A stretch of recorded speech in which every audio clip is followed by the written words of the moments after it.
Do we know what recycling, real recycling is? Is giving life to stuff that should be like in the garbage.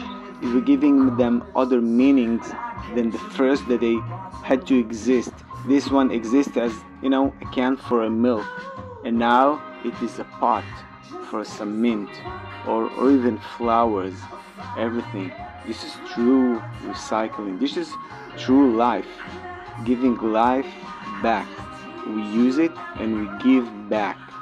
This is true recycling in life, not only in this stuff. We can take it to everything we want. You can consult me. I'll be happy to give you all other tips and many ideas, but I think you have it from your inside when you throw something.